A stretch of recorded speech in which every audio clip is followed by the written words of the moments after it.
Olá, TUTAMÉIA está ao vivo, transmitindo diretamente dos nossos estúdios domésticos, com a Eleonora. O Rodolfo. E a gente apresenta agora a nossa cobertura desse encontro histórico entre o presidente da Federação Russa, Vladimir Putin, e dos Estados Unidos, Donald Trump. A gente vai trazer para vocês uma entrevista com um economista russo, especialista em geopolítica, em política e economia internacional, e também, não é, Leonora, as últimas informações a respeito desse encontro que tem potencial para mudar a cara do mundo, né, Leonora? Esse encontro está sendo apontado, e o nosso entrevistado vai corroborar essa visão de que o dia 15 de agosto de 2025 vai entrar na história, pode entrar na história, se as conversações evoluírem bem, num processo que poderá se assemelhar com a importância da reunificação da Alemanha. Então, ele vai descrever esse processo, vai falar de vários pontos, mas é uma reunião histórica mesmo, que começou há poucos minutos, em Anchorage, no Alasca. O Trump chegou antes, claro, né, e recebeu Putin no tapete vermelho no aeroporto, e a gente tem aqui uma foto da recepção, né, aqui um pouco mais próximo, né, e depois, antes de ir para depois, vamos para o antes, né, porque é uma imensa delegação, são duas imensas delegações, como o nosso entrevistado vai comentar, e os chamados esquadrões precursores começaram já a chegar antes, e até em outros momentos, mas ontem, por exemplo, chegou o ministro das Relações Exteriores da Federação Russa, Sergei Lavrov, que chegou sem os trajes tradicionais aí dos executivos, nada de paletar e gravata, não é isso, Eleonora? Ele chegou com uma camiseta, moletom, né? Moletom, enfim, com as iniciais da União Soviética, né? da União Soviética, CCCP. Né? E é engraçado que o nosso entrevistado fala do bom humor que o Lavrov exibe ao se apresentar dessa maneira, e do orgulho, né, que ele tem nesse momento. E essa reunião é cheia de significados, né, pelo próprio lugar onde ela acontece, né, no Alasca, numa região que já foi russa, que foi, digamos, conquistada pelos russos no século XVIII, XVII, XVIII, e que foi vendida aos Estados Unidos em 1867 por 7,2 milhões de dólares na época, que esse dinheiro, a Rússia tinha passado a guerra da Crimeia, e essa quantia foi usada para a construção de ferrovias. A Rússia chegou, os russos, né, os comerciantes russos e os conquistadores russos chegaram a descer até onde é hoje a Califórnia, e de lá eles faziam o abastecimento daquela região remota no extremo norte aí do continente americano, no Ártico. E a delegação russa, ela está fazendo todos esses movimentos, como o do Lavrov, que mandam mensagens. O presidente Vladimir Putin fez isso, ou está fazendo isso, desde antes da chegada aos Estados Unidos, a Anchorage, no Alasca, com uma a última visita que ele fez ainda na Rússia, foi para um lugar muito especial em que há uma homenagem aos soldados soviéticos e norte-americanos que derrotaram o nazismo. Não é isso, Eduardo? Porque ali, nesse ponto, justamente, havia cooperação entre a União Soviética e os Estados Unidos, um abastecimento para os esforços conjuntos para derrotar o nazismo.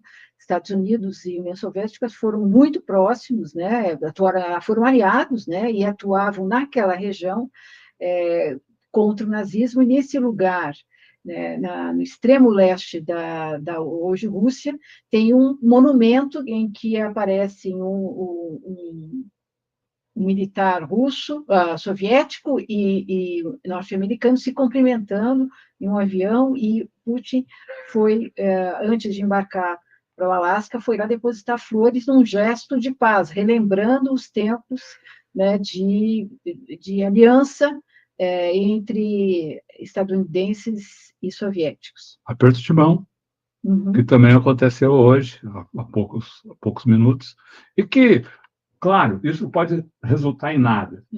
O Trump já, daqueles no seu estilo fanfarrão, já disse que se não tiver, se as conversas não tiverem boas, eu caio fora das negociações, caio fora da reunião, coisa e tal. Mas, até agora, está tudo correndo dentro do script, dentro do planejado. Eles se encontraram, o Trump recebeu o Putin, como a gente mostrou aqui, os dois foram para o local da reunião no mesmo carro, né? E lá fizeram ali um frufru para a imprensa que estava... Tem jornalista do mundo todo, o povo, a prefeitura de Anchorage já não sabe mais onde alojar jornalistas, estão em hotéis, estão em casas, estão em tendas, foram montadas tendas de alojamentos provisórios para atender os jornalistas. Porque, só lembrando, lá em agosto, é alta temporada turística, né? Quando praticamente o sol não se põe no Alasca, e onde os hotéis estão praticamente lotados, então foi uma operação, né, para alojar todo esse exército de jornalistas. Bom, então lá no Forte, foram para o Forte Richardson, né? E lá fizeram um bem bolado com a imprensa, montaram lá as cadeiras, não tem nem pódio, ficaram os dois sentados lado a lado, receberam a imprensa, e foi uma confusão. Mr. President Putin, why should President Trump trust your word now? We've got to go. Thank you, press. Bom, foi uma sessão de fotos muito atabalhoada, as conversas começaram. Né, desculpe, mas vamos mostrar a foto do Putin tentando mandar uma mensagem. Era uma sessão de fotos, era a chamada foto-op, né? Mas, claro que é a guerra, mas a gente está sempre buscando informação e todo mundo fazendo perguntas. E olha só o Putin aqui.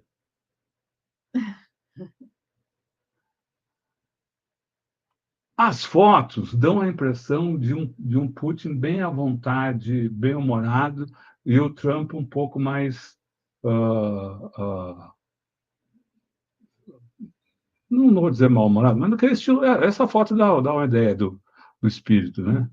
Aquele jeito dele meio pedregulhoso, né? Ele joga muito, ambos, né? Mas ele, especialmente, o Trump está sendo muito atacado pela mídia, pela própria existência desse encontro, né? E, então, ele faz essas declarações ali, uma no carro, outra na ferradura, né? Sobre o acordo, mas sobre essa reunião que busca um acordo, mas o simples fato de existir essa reunião é uma reviravolta importantíssima no quadro internacional, uma reunião histórica, que pode ter desdobramentos em várias áreas, não só na guerra que acontece na Ucrânia, mas na questão nuclear, na questão de armamentos, com impacto sobre a Europa, que foi deixada de fora desse encontro, e mostra como o mundo está se rearranjando, e esse é um dos temas da nossa entrevista com o nosso convidado, que fala da importância dos BRICS, né, nessa transformação pela qual está passando o mundo. Mas antes me dá um espaço aqui de jornalismo gonzo, Boa. que eu tenho que te contar que já corri lá, onde eles estão tendo esse encontro. Em 2015, eu participei da maratona Mayor's Marathon de Anchorage, e ali a maratona começa numa escola de ensino médio aqui, e ela segue por... Onde está a setinha verde. Onde está aqui a setinha verde, ela segue por uma autoestrada, por alguns quilômetros. Onde está o traçado azul. Exato, o traçado azul. E aqui, no alto da imagem, é a estrutura do Forte Richardson, onde acontece aí, então, o encontro entre Trump e Putin. Essa localização é, digamos, na parte alta da cidade. Aqui eu vou mostrar um mapa mais amplo, o mapa todo o percurso da prova, que dá também uma visão geral da cidade. Então, mais para cá, mais para o canto esquerdo inferior, é o aeroporto, né? Aqui a região central da cidade, e a região mais plana, né? E aqui ela vai subindo.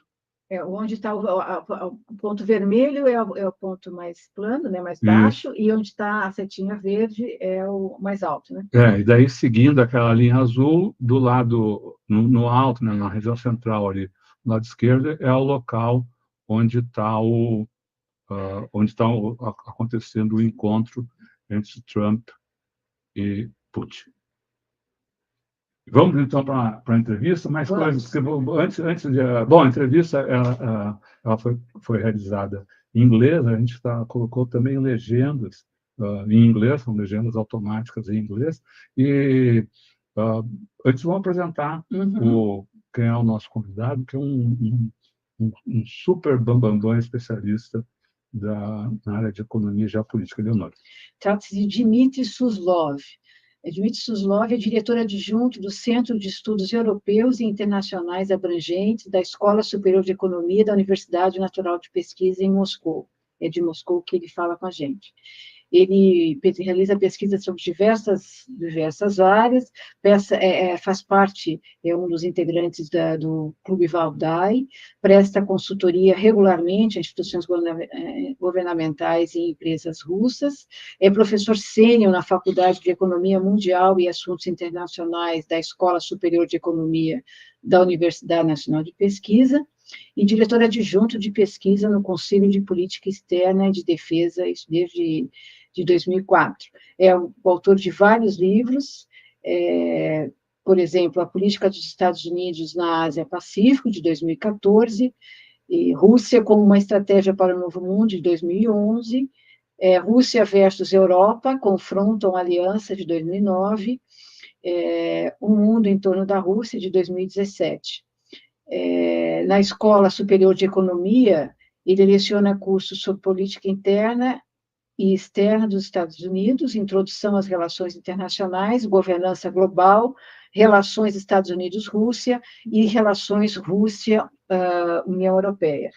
E a gente agradece à equipe do Valdai Club que facilitou esse contato com o professor Suslov.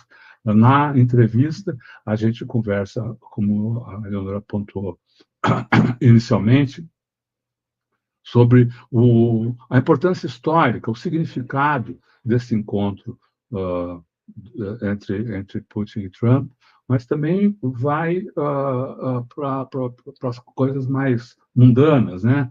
Que resultados específicos isso pode ter, que significado, que consequências isso pode ter para a economia da Europa, para a economia da Rússia, para a economia dos Estados Unidos, as relações entre BRICS e todos esses, a China, a América Latina, o Brasil. Ele elogiou muito a posição, o comportamento do presidente Lula à frente do BRICS, nessa gestão em que neste ano em que o Lula está na presidência do BRICS, falando também dessa grande dicotomia dos Estados Unidos, né, que Trump está participando dessa conversação, em tese, conversação de paz, ou rumo a uma paz, e ontem o Departamento de Estado anunciou operações militares no sul do Caribe, o que foi também um tema, um dos assuntos que ele comentou. A entrevista foi gravada há poucos minutos, né? E a gente está fazendo... BRICS, destacou muito o papel do BRICS nesse rearranjo do mundo, da economia mundial, da ordem política internacional. O BRICS é importante pela sua própria existência, a sua simples existência já aponta para mudanças aí na unipolaridade. Dito isso, vamos à entrevista. Então.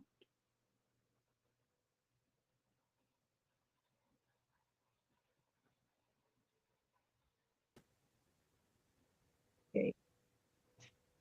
Hello, Mr. Dmitry Suslov. It's very nice to have you here in TUTAMÉIA. I would like to begin asking you, before analyzing the Putin meeting with Trump, please tell us a little bit about the situation in Russia today. You are in Moscow right now. Are the drone attacks continuing? What news do you have about the special military operation in Ukraine? Well, the life in Moscow is more or less normal. Of course, there are drone attacks from time to time, but primarily in the regions. The overwhelming majority of drones directed to Moscow are being shot down. Of course, the life and the situation in the border regions is much more difficult. And right now, for instance, today, there was a quite serious drone attack in Kursk. There are also quite frequent drone attacks in Belgorod, you know, the places which are closer to Ukraine. But despite that, I would say the situation in Russia in general is very resilient. So there is no sense of a serious economic crisis. There is no sense of some societal tension. I mean, we are able to develop quite persistently and quite resiliently in the current situation. As for the situation at the front, probably you see from the news that we are gradually moving forward. And quite recently, there was a quite significant breakthrough in Donbass region, which points to the growing attrition of the Ukrainian armed forces. They are already pretty much depleted in terms of people. Russia is starting to have advantage in drones. And when it comes to the other types of weapon and in people, Russia has, in manpower, Russia has significant advantage. This is why the general sense in Russia is that militarily we are heading towards a tipping point at which Ukraine will be no longer able to sustain effective resistance. So this may be, I mean, a very opportune time for this Putin-Trump meeting. We hear that some analysts are comparing the Alaska meeting to major moments in history, such as the negotiations for German reunification and the meeting between Russia and France before Napoleon's invasion. So how do you consider the historical importance of this meeting?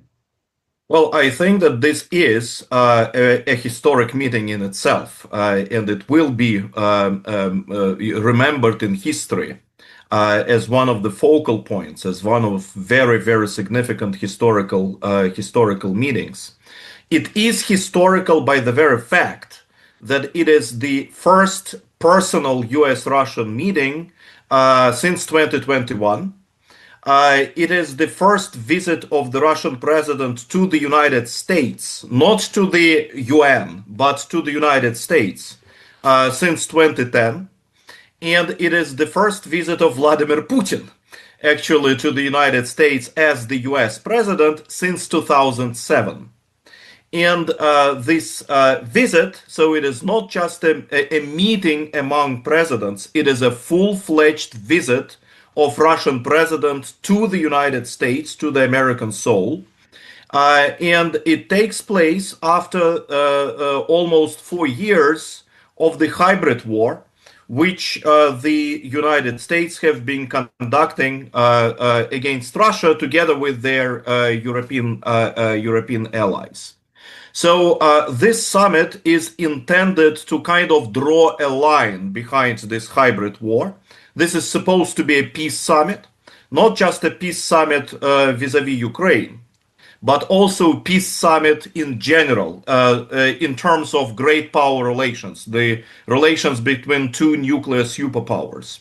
This summit is supposed to stop, actually, the hybrid war, to make a full stop in this hybrid war, which the United States have been conducting vis-a-vis Russia. And indeed, this summit is going to be decisive and a very important contribution to the creation of a new international order.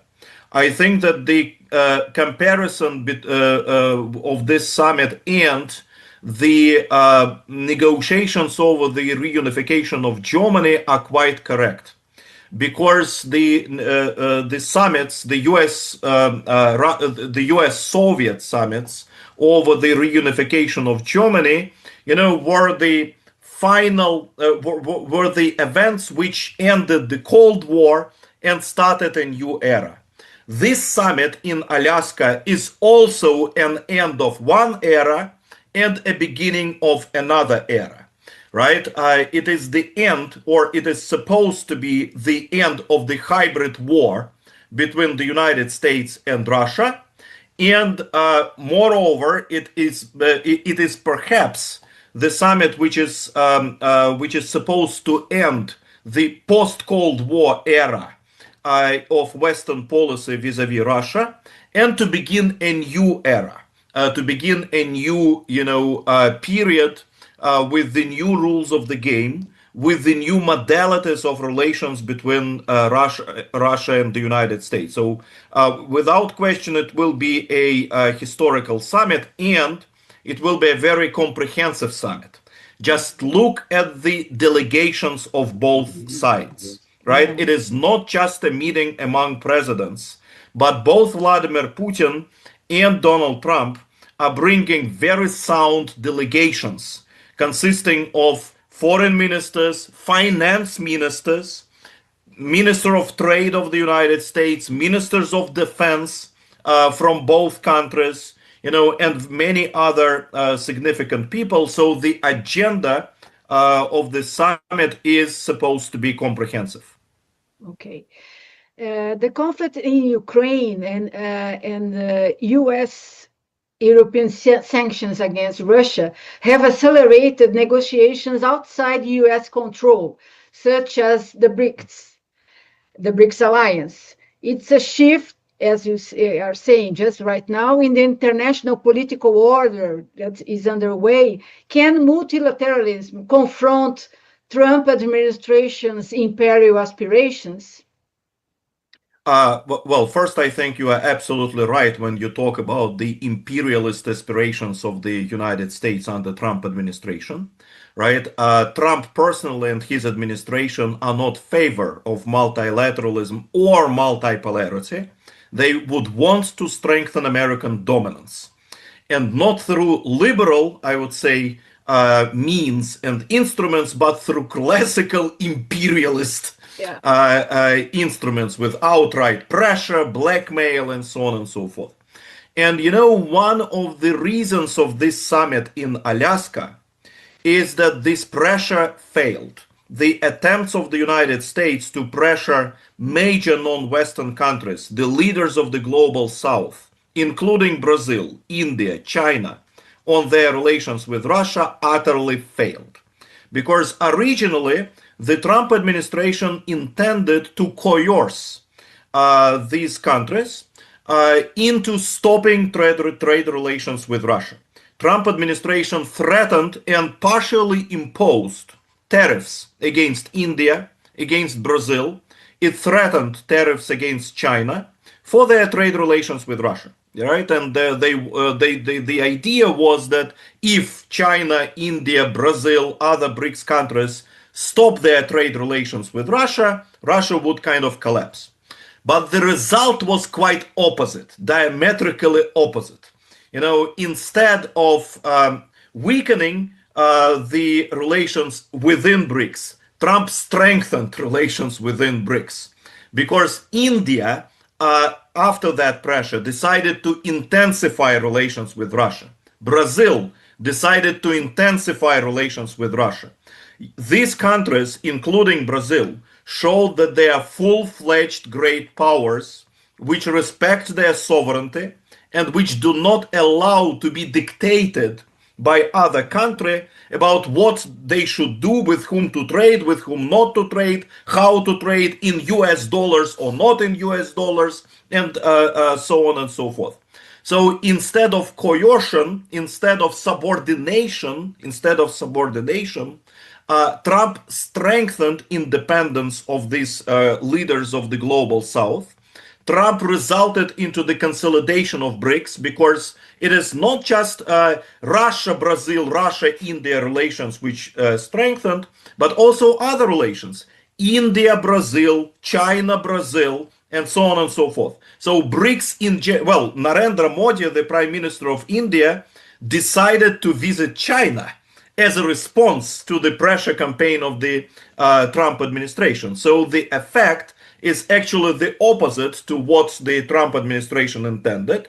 BRICS became stronger, BRICS consolidated, Trump understood that his attempt failed, and then he had to start normal diplomacy. So instead of coercing Russia, he was compelled to look for compromises, to look for real equal negotiations, and here we go. We have the summit in Alaska. So BRICS strengthened, and I think BRICS is going to play a very, very significant role in shaping new system of global governance, in shaping a new multipolar and multilateral international order, more fair, more just, and in interests of the developing countries of the global South.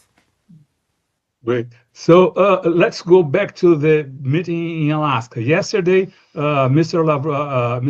Lavrov arrived there, and he was wearing a T-shirt, a kind of T-shirt with the symbol of the Soviet Union. What's the meaning of that? Because everybody knows that Putin, Lavrov, nobody does anything that doesn't have a meaning in itself. So what are your views about that? Well, first, I think Mr. Lavrov is known for his great sense of humor. and it was a good gesture, to show that he is a man of the sense of humor. I think that he wanted to emphasize, that we are not ashamed in any way of coming to Alaska or whatever. It was a little bit of trolling of the United States. This is why I'm talking about a sense of humor. He wanted to emphasize that Russia is a great power. That again, any talks of Russian isolation in the world is just gibberish. It's nonsense. And that Russia is very confident, right? It was also a sign of confidence in negotiations, because you remember Trump is very fond of saying who has cards, who doesn't have cards. Mm-hmm. So Russia wants to emphasize that it has cards because it is resilient and because it is winning the war, actually, militarily. So this is why we are approaching these negotiations with confidence.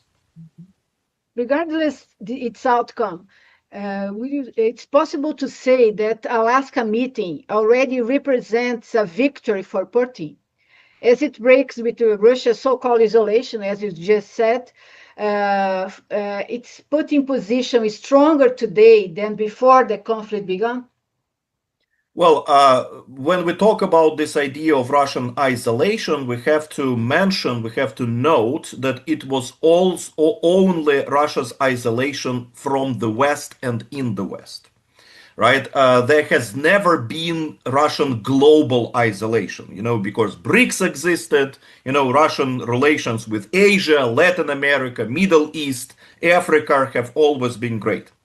But now there is no longer Russian isolation from the West itself, because we have a full-fledged visit of the Russian president to the United States. Again, the latest previous visit of the Russian president to the United States was 2010, when we had sort of reset with the United States between Obama and Medvedev. Then we had confrontational relations. And now we are trying to turn the page of that confrontational relation. So yes, of course, the rhetoric of Russia's isolation from the West is over. And look who is looking isolated now: Europe. The Europe of the European Union plus the United Kingdom, because they have become the only player in the world which no longer talk to Russia, which still confront Russia and are interested in the continuation of war, and moreover in the continuation of trying to defeat Russia. There is the European Union is the only player in the world which does not support the summit in Alaska, right? Because the summit in Alaska is welcomed by everyone in the world, everyone except Europe, which is quite afraid of this summit. So this means that we are witnessing a very significant split between the United States and Europe, a weakening of the transatlantic relations, which is beneficial for Russia. No isolation, split within Europe. The manifestation of isolation and I would say marginalization of Europe, which is the most hostile player vis-a-vis Russia right now, because they cannot impact what's going on, right? Trump was very explicit right before Alaska when he said that Europe cannot dictate what he says to Putin and what kind of negotiations he conducts. So altogether, this is a very significant win for Russia by itself, because it shows that Russia is strong and we have equal negotiations with Donald Trump, very respectful negotiations with Donald Trump, whereas the player which is the most anti-Russian at the moment, which is interested in destroying Russia, is marginalized, weakened, and humiliated. Okay. And notwithstanding the historical significance of this meeting, what would you say are the more immediate or economical motivations for each of the leaders? I mean, is Russia facing economic difficulties now because of oil problems? And on the other side, are the United States feeling isolated itself because of the aggressiveness of Trump? Well, first, I think, yes, indeed, the United States contributed to its own isolation by the aggressive tariff policy, right? Because the Trump administration didn't destroy globalization and world trade. The Trump administration kind of removed itself or weakened itself from globalization and the world trade. And actually, well, Trump is always criticizing BRICS for de-dollarization. Actually, Trump contributes himself to de-dollarization when he weaponizes American economic interests, imposes sanctions and imposes tariffs, right? He creates further incentives for countries of the global south to trade not in US dollars, but to create other instruments of trade. This is first point. Second point on economic aspects of Alaska summit. Yes, of course, economy and economic relations and economic issues, including sanctions, is one of the crucial parts of the summit agenda, which is manifested by the fact that both sides bring ministers of finance to Alaska. So why is it so? Because both countries are interested in lucrative economic relations, especially in the Arctic. Alaska is part of the Arctic. Russia is the major Arctic country. And US-Russian cooperation in the Arctic creates lots of opportunities. Trump is very much interested in rare earth metals. There are lots of them in the Arctic, so we can develop them jointly. There are lots of mineral resources. There are lots of energy resources. Russia is very, very strong in the Arctic. Russia has the strongest icebreakers fleet in the world. The United States is just incomparably weaker than Russia when it comes to the atomic icebreakers. We have the whole fleet. They have just two, and very outdated. So joint exploration of Arctic is quite lucrative. But to move there, we have to resolve the sanctions issue. Of course, without question, sanctions is an impediment for Russian economic development, without question. But contrary to the expectations of the Biden administration, Russian economy was much more resilient than they thought, than they had thought originally. Russia is still having economic growth. Moreover, there were even signs of the overheating of the economy. This is why the central bank started to conduct very strict policy. Now we have a cooling of economy, but still a positive growth. And so the sanctions are not lethal. They slow down our economic development. They slow down our modernization in non-military fields, because in the military field we are quite modernized. But in the non-military fields, the sanctions, of course, they reduce the tempo of our modernization. We would want the sanctions to be removed, but without fundamental concessions on Ukraine. And the Russian approach is that actually the United States is also interested in reduction or removal of sanctions, because the only way for the Trump administration to get good economic deals with Russia, including on the Arctic and rare earth, on which he is interested in, is to remove sanctions. Russia controls now around 20% of the Ukraine territory.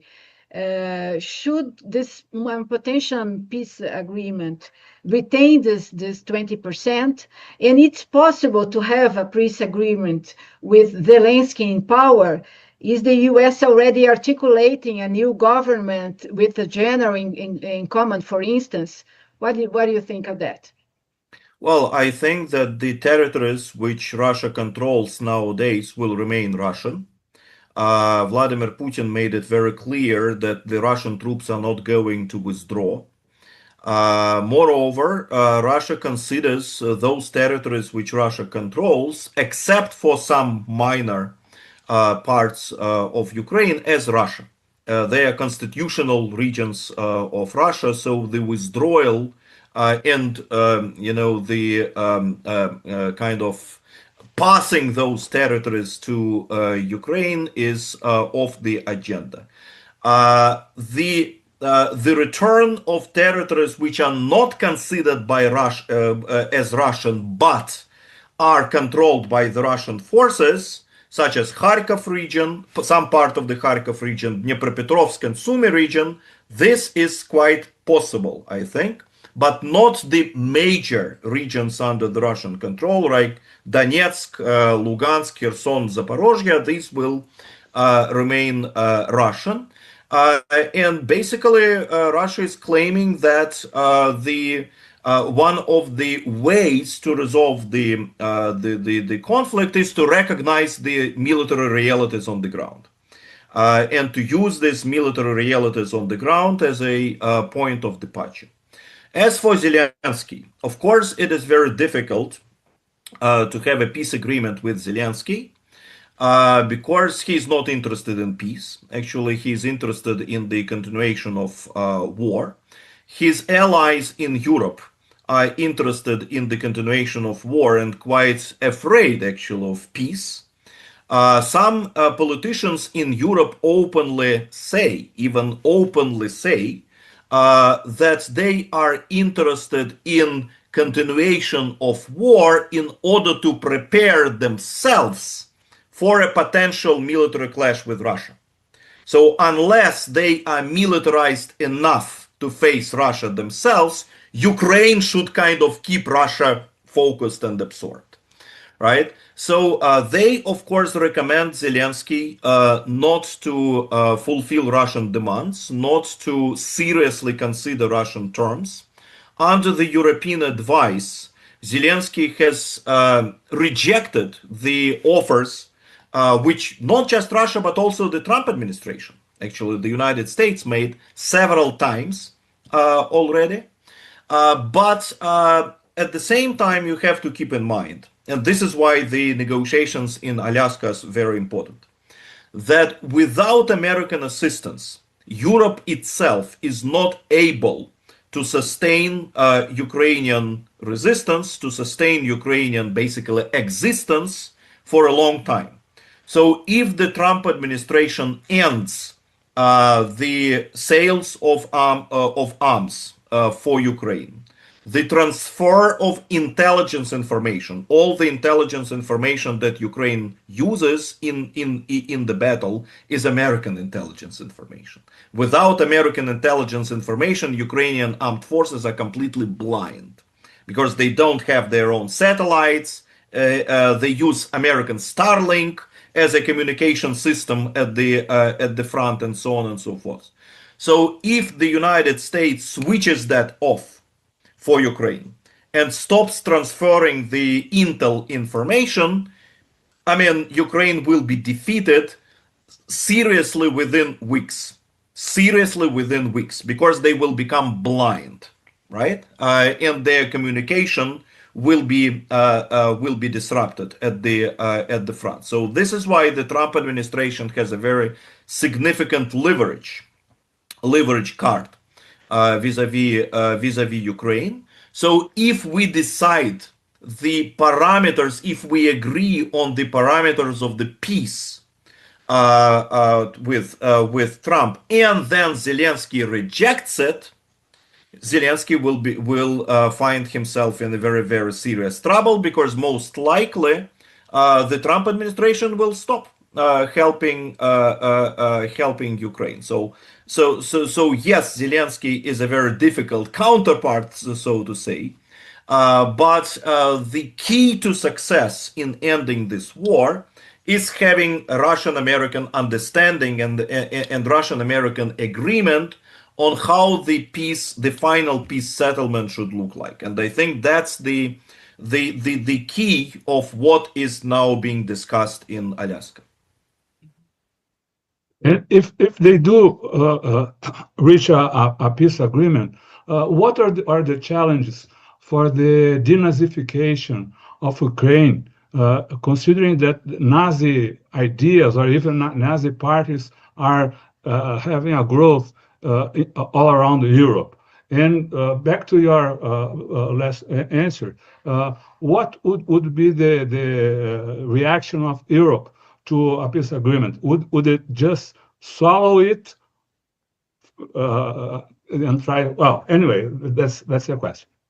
Well, I think that denazification is one of the Russian major aims, because indeed, I mean, Ukraine openly glorifies the allies of Adolf Hitler. There are huge heroization, and glorification of Nazism in Ukraine, and it must be stopped. Moreover, there is persecution of the Russian language, persecution of the Russian Orthodox Church, and so on and so forth.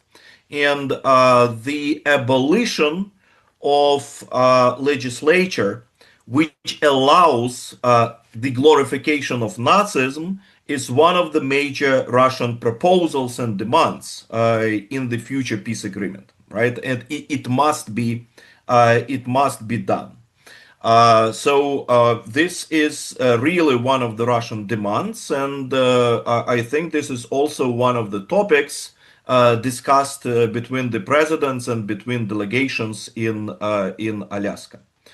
As for European response to potential agreement between Russia and the United States, it will be negative, obviously. Europe is very much angry of being excluded. But I mean, it is very normal, I would say, to exclude European Union in the current situation because they are the party of war, whereas the Alaska summit is supposed to be a peace summit. So it would be wrong to invite a war party to a peace summit. So this is why they were excluded, but they didn't like it. They tried their best to actually disrupt the summit, to spoil the summit, to influence Trump against proper negotiations with Putin. They wanted Trump to represent a European viewpoint rather than the viewpoint which would reflect the interests of the United States and so on. And if there is an agreement, the reaction from Europe will be very, very, very negative. But the good thing is that Europe is unable to translate their negative attitude towards real deeds, right? Because, as I said before, without the United States, European Union is unable to ensure Ukrainian resilience, is unable to sustain Ukraine in a way in which it is a functional military and functional country. So whether Europe likes it or not, it will have to accept the results of US-Russian agreement if it comes. Moreover, if there is a US-Russian agreement, there will appear fragmentation within Europe, because there are also strong political parties and forces who want peace, who want rapprochement with Russia, who want normalization, who want to get rid of sanctions which hurt Europe, who want to return to normal trade and energy relations with Russia, and who want to end war. And these forces will become stronger within Europe if there is a US-Russian agreement in Alaska and after Alaska.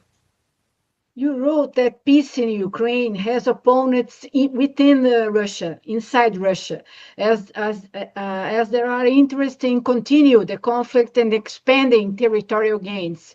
Does this mean that there are forces advocating an advance, let's say, to Odessa? How should Putin address this internal difference in event of peace? Look, of course, every country has hawks. Russia also has hawks who would want, to conquer other parts of Ukraine.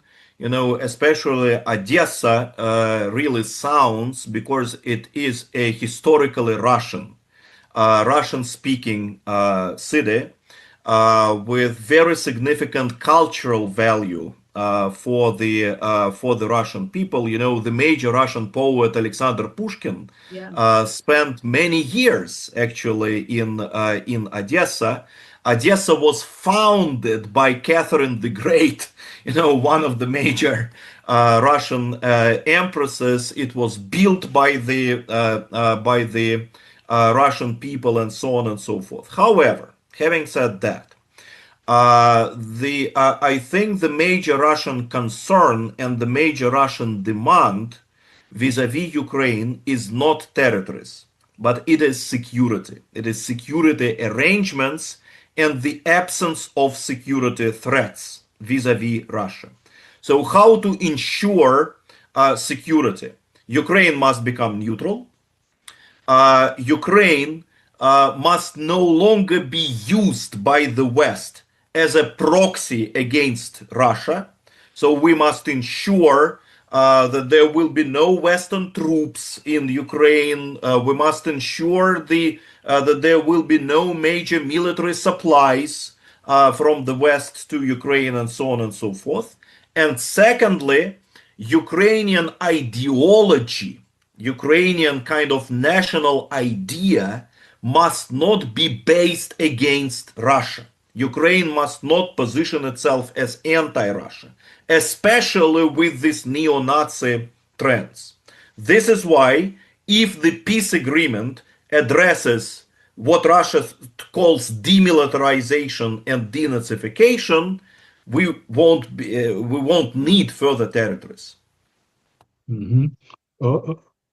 The location of the meeting, Putin-Trump meeting, is highly significant both for the United States and Russia. Could the meeting go beyond the topic of peace in Ukraine and address other things, say armed treaties, nuclear weapons, and even the exploration of the Arctic region?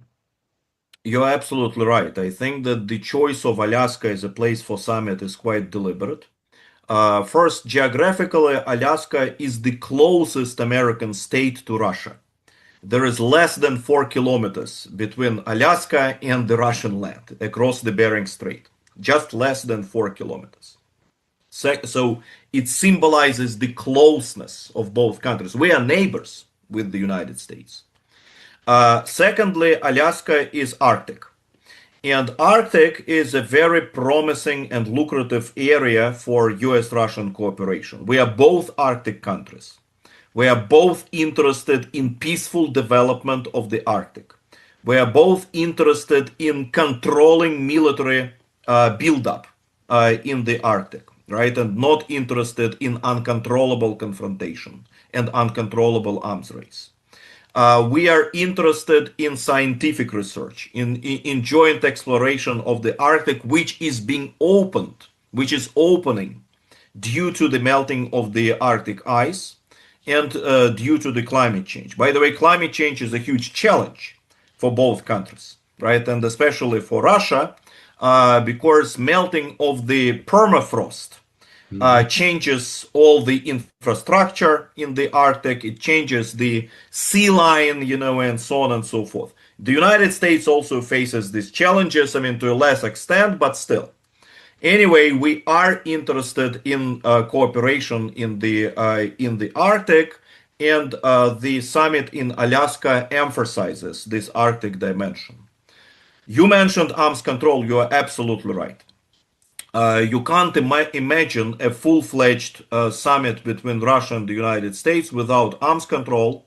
We are both nuclear superpowers, especially in the current environment, which is quite dangerous environment, because the New START treaty, the only remaining strategic arms control treaty between Russia and the United States, is expiring, and it will expire in half a year.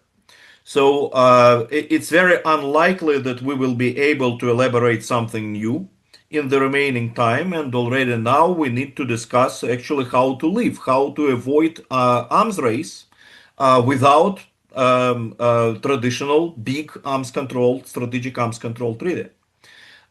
Medium range missiles. The United States and the Trump administration is going to deploy medium range and intermediate range missiles in Asia and in Europe. This is a challenge for Russia Russia claims that it could do likewise. So this issue is to be discussed, basically. Conventional arms control. When the war in Ukraine ends, we will have to approach the military stand-up between NATO and Russia and military build-up on both sides, which is quite dangerous. So, because no one is interested in direct war, in great power war. So we have to control our conventional armed forces. We have to ensure predictability, confidence building measures between NATO and Russia, the United States and Russia. So I'm talking about both nuclear arms control and conventional arms control. These are very, very important issues to be discussed. Of course, they won't be resolved, in Alaska itself, but at least the process will need to be started to discuss those issues in a very serious and comprehensive way.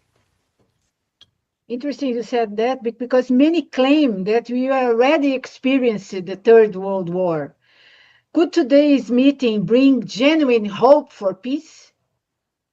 Well, I think that we have been experiencing a world hybrid war, right? Of course, there was no, fortunately, thanks God, direct hot war between great powers, between Russia and the United States, but world hybrid war has been there. And the United States under Biden administration has been really trying to defeat Russia as if it were war, right? This is what they meant by strategic defeat. And they failed. Now we are having a peace summit and improvement of US-Russian relations, or at least overcoming of the hybrid war, which we have been experiencing for these more than 3 years, really strengthens peace in the world, right? It is very, very important, right? It reduces the danger of hot war among great powers. It reduces the danger of escalation in Ukraine, because one of the major dangers of Ukraine war has been the risk of escalation, right? Of the spillover of the war in Ukraine to the level of the war between Russia and NATO, Russia and the United States, and so on and so forth. So ending the war in Ukraine, we diminish the likelihood of great power war. We begin negotiations over arms control between Russia and the United States. So altogether, of course, it strengthens peace. And what about China's role in all these negotiations in this situation? Many claim that the war in Ukraine is just like a proxy war, that the main goal of the United States is to weaken China, or to. So what's China role in this? What are your views? Well, I think that China will become the rival number one for the United States. At least the United States will continue perceiving China as their rival number one. And one of the reasons actually why Trump administration wants to end the war in Ukraine is not just that they came to conclusion that it is impossible to defeat Russia, but they also came to conclusion that the war in Ukraine is preventing the United States from focusing against China.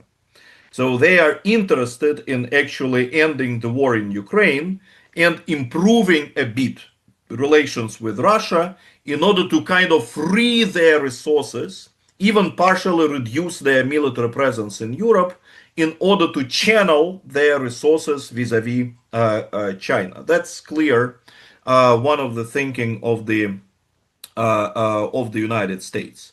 Moreover, some people in the Trump administration still believes that the US is interested in what they call Kissinger reverse, or reverse Kissinger. Yeah. When the Nixon-Kissinger administration improved relations with communist Maoist China against the Soviet Union, You The know, ping-pong diplomacy.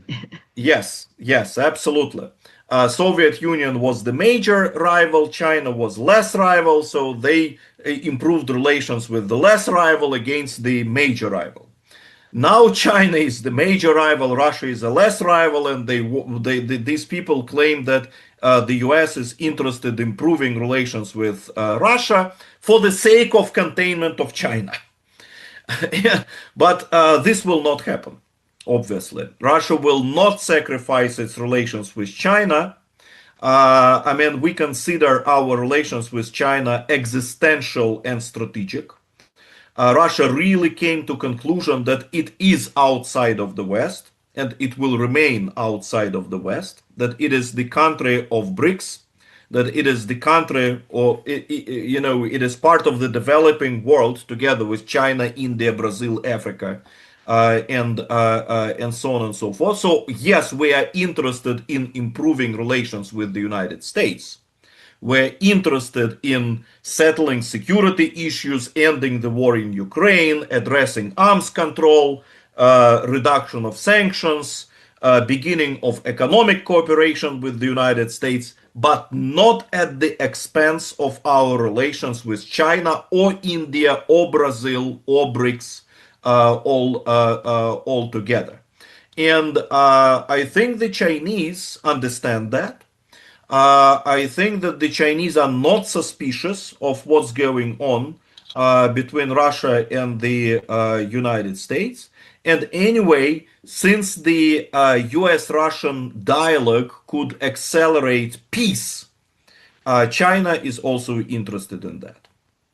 Mm-hmm. Can you elaborate much more about the importance of the BRICS alliance in this context? Trump is working to demolish the BRICS and particularly attacking Brazil. How do you analyze the situation, and what's the reaction and the reaction of the Brazilian government in this circumstance?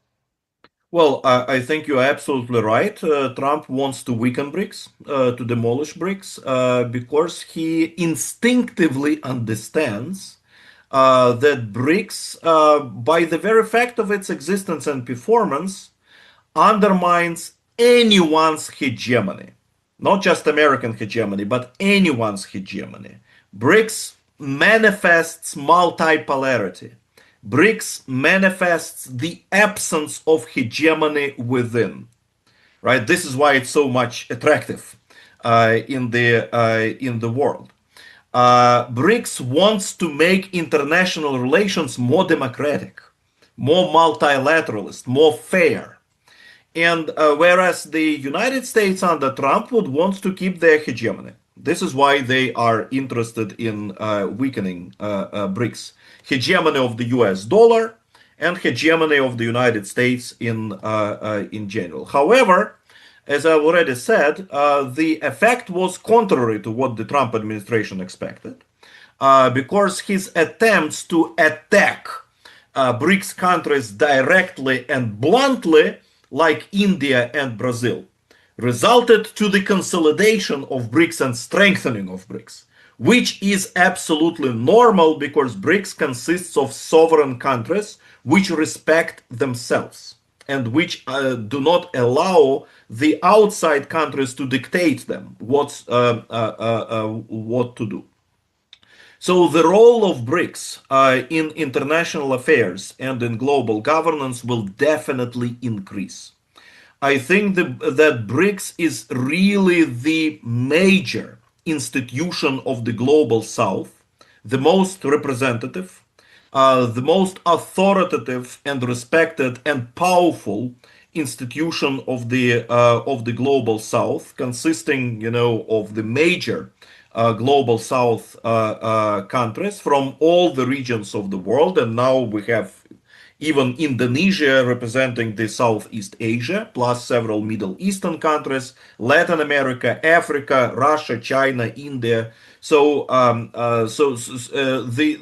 the attractiveness of BRICS is growing, which is manifested by BRICS enlargement and creation of the group of BRICS partners.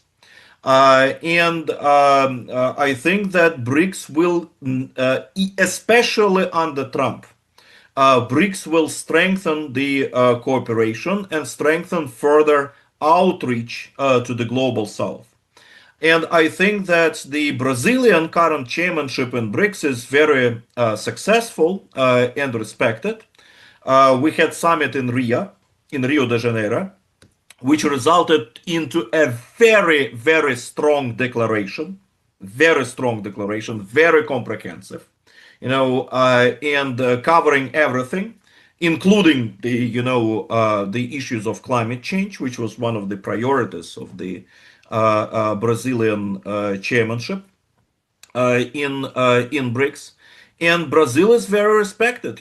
President Lula is very respected for his strong leadership within BRICS this year, for his commitment to creating a more democratic system of global finance, right? Because Lula is trying to reduce the dominance of the US dollar and create alternatives for normal trade, not weaponized trade among countries. So I think that the Brazilian chairmanship is very, very successful. And after the Trump's pressure campaign against India, I think the Indian chairmanship in BRICS next year will also be successful, and BRICS will continue to strengthen its role in international affairs and continue to consolidate itself.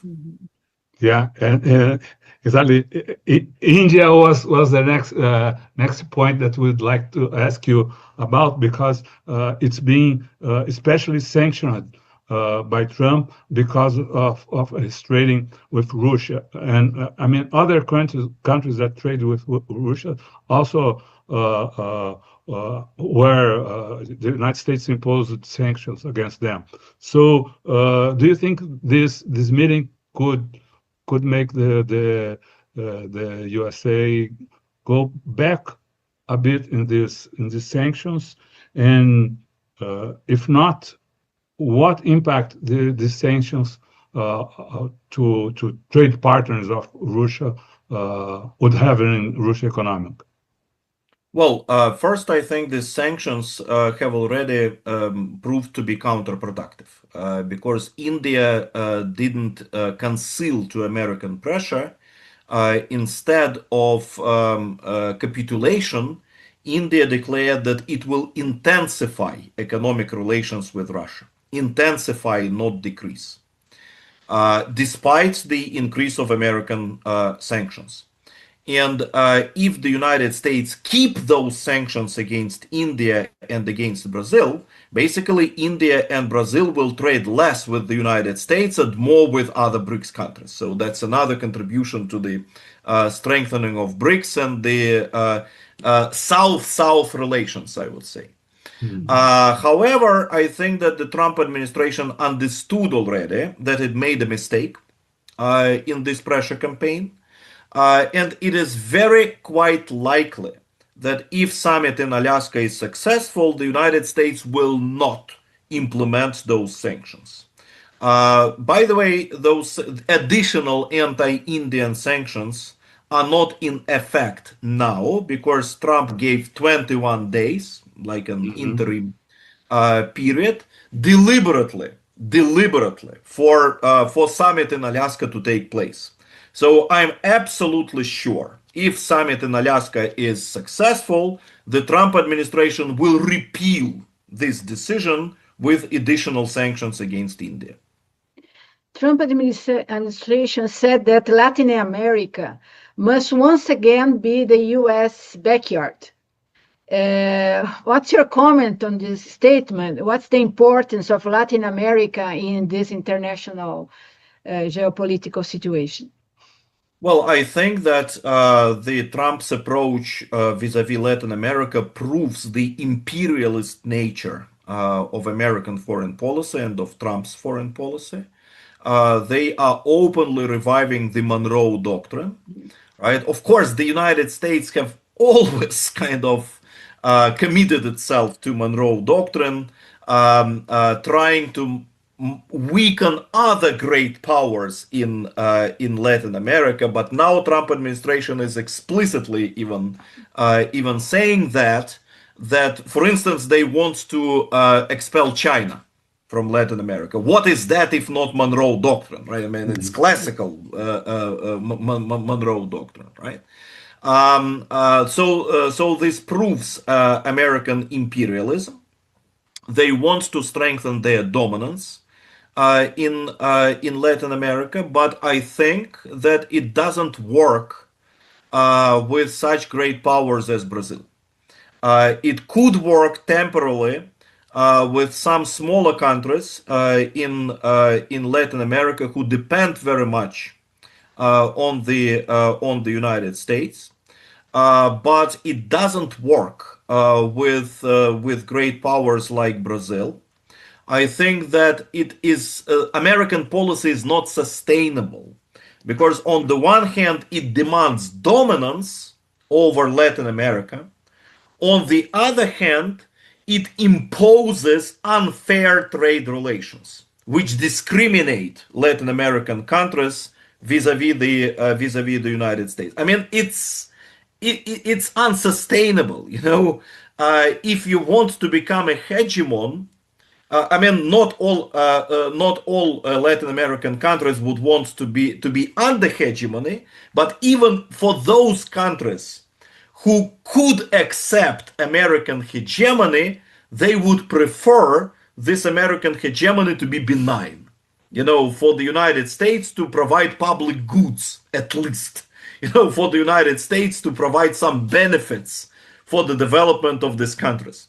Whereas the Trump administration is extremely selfish, right? It claims that it wants trade relations which benefits the United States and only the United States. This is first America first, right? America first policy.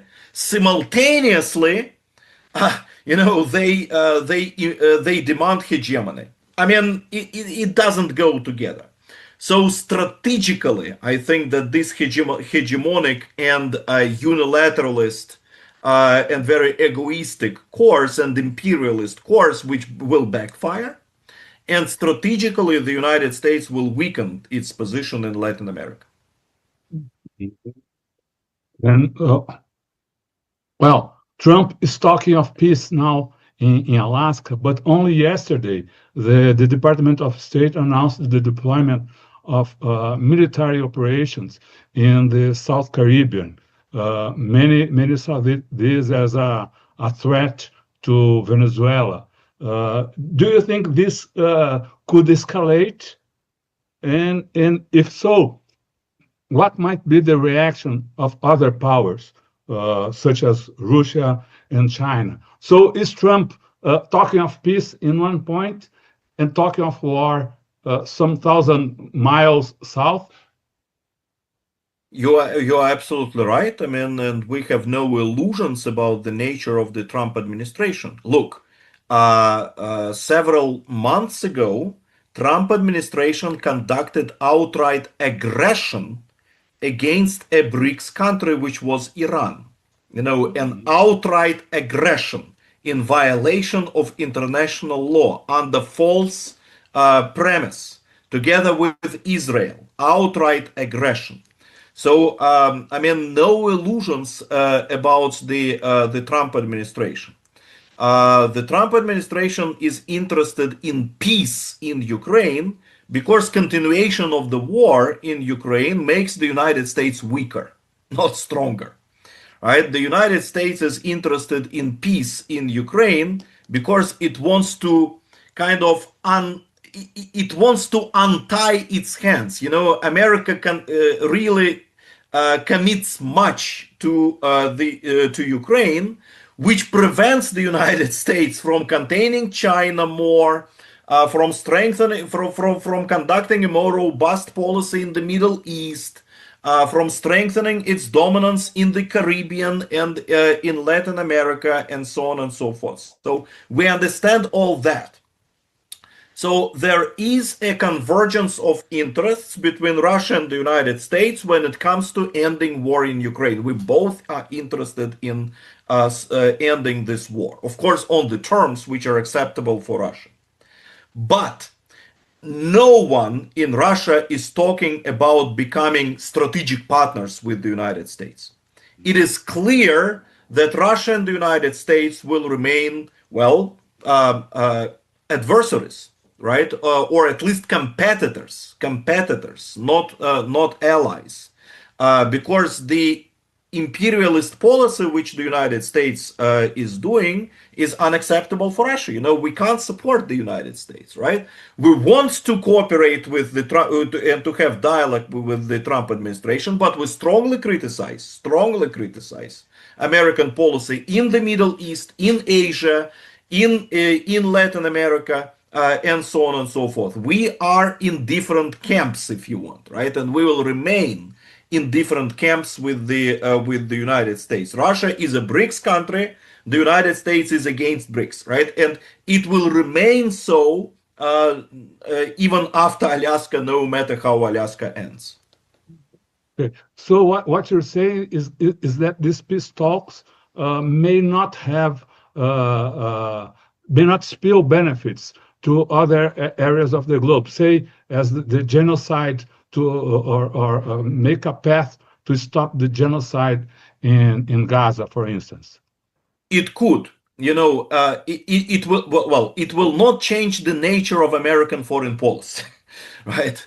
But it could contribute positively to the situation in the Middle East in the following way, because it is clear that the United States cannot arrive with a new deal with Iran, right? Even after the aggression, even after the attacks against the Iranian nuclear sites, there is still no agreement between Iran and the United States, right? And some people are already talking about a new war between Israel and Iran and the United States and Iran. Russia is interested in avoiding that, and Russia could contribute actually to the resolution of the Iranian nuclear question, acting as an intermediary between the United States and Iran. So that could contribute to peace. When it comes to the Gaza issue, I don't think that Russia will be able to impact the policy of the United States, of the Trump administration.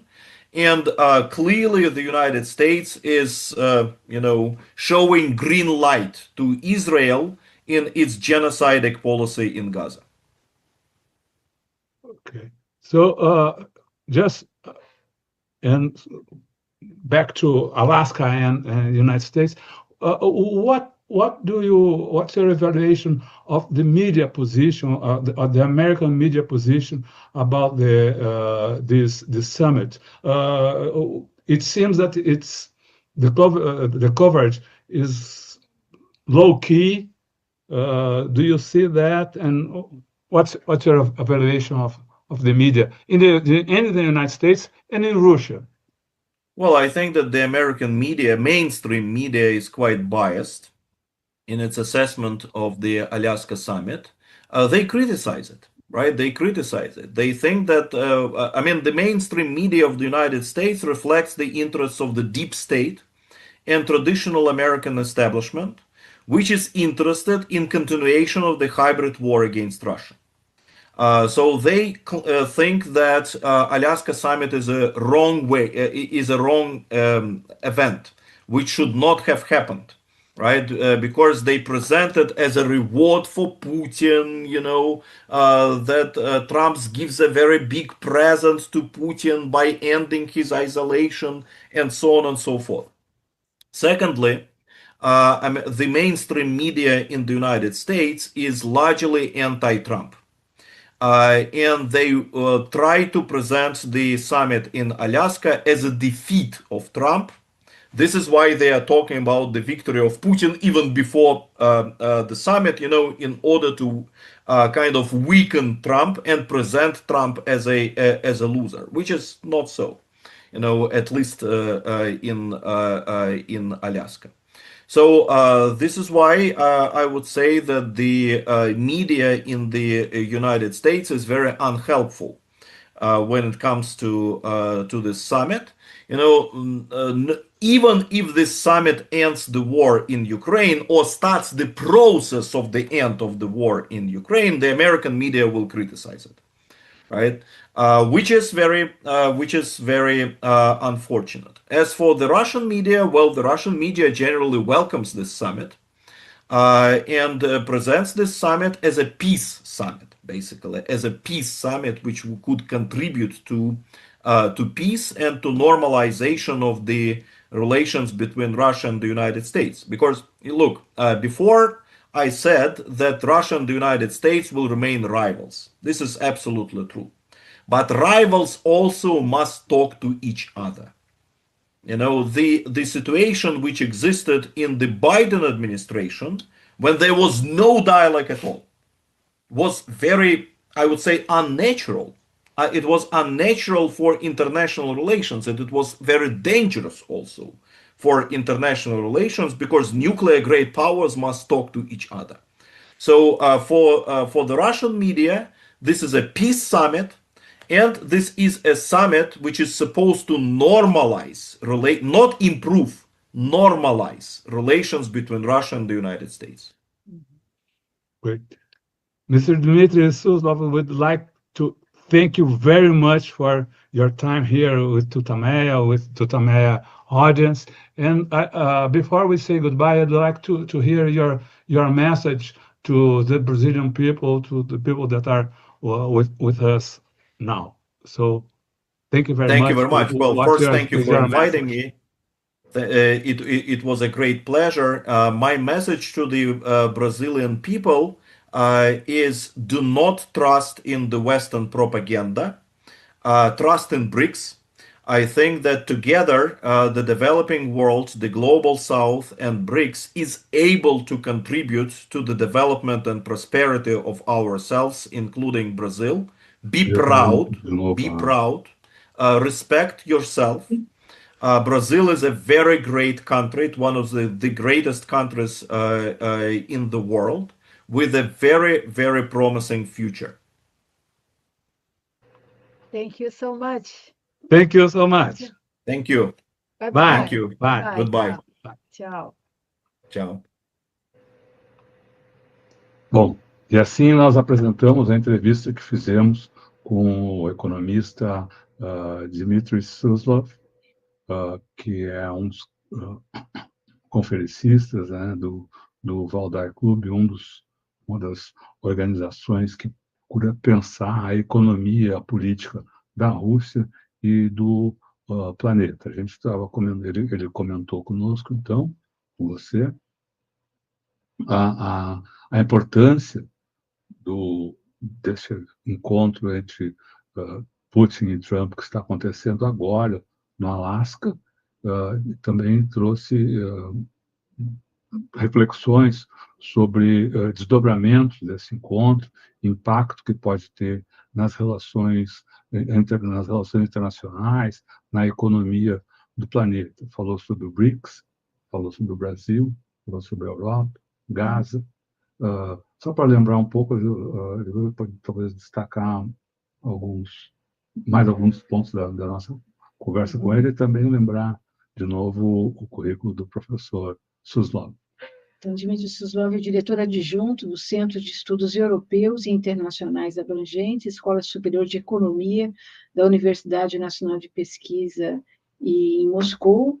É professor sênior da Faculdade de Economia Mundial e Assuntos Internacionais da Escola Superior de Economia da Universidade Nacional de Pesquisa e é coautor de vários livros focando justamente na relação entre Rússia, Estados Unidos e Rússia e União Europeia. Bom, então agora são 6h30 aqui em São Paulo. O Putin chegou a cerca de 3 horas, né, no Alasca, foi recebido no aeroporto, no tapete vermelho, por Trump. Aqui uma versão mais próxima, encontro dos dois, e depois eles foram para as instalações lá do Fort Richardson, onde está montado o evento, né? A reunião. Eles fizeram eles chamam de posaram para fotografia, né? Então tiveram um breve encontro com a imprensa, bem tumultuado, que chegou aqui um momento aqui. Daí o povo pergunta, apesar de ser apenas para fotografia, para imagem, e o Putin até parece que tentou dar alguma resposta, mas, enfim, foi um momento bastante conturbado aí. Outro fato de destaque desse encontro foi a chegada do ministro das Relações Exteriores da Federação Russa, que chegou ontem vestindo um moletom com as inscrições, com a sigla da União Soviética, né? A conhecida CCCP, que o pessoal mais velho vai lembrar bastante aí dos jogos da Copa de 74? Não, 74 não, 66, a Copa de 66, que o Brasil enfrentou a Rússia, estava o Yashin sempre uma super camiseta preta com o CCCP lá. Bom, enquanto a gente não sabe o que vai rolar, o que rolou, o que está rolando nesse encontro, que é histórico, assistam a entrevista completa para Dmitry Suslov para meditar aí sobre as implicações geopolíticas dessa reunião. E lembrando sempre, talvez as palavras recomendações, né? Confie no BRICS. Fala que o BRICS era enfim, pela sua própria existência, é um marco na mudança dos caminhos do mundo. E com isso, então, a gente encerra essa transmissão, convidando você para que se inscreva no nosso canal, clique na sinetinha para receber avisos de novos vídeos e participe também do grupo Amigos do TUTAMÉIA no WhatsApp. O link de convite para participação nesse grupo está disponível na descrição desse vídeo. Obrigado, tchau. Tchau, pessoal.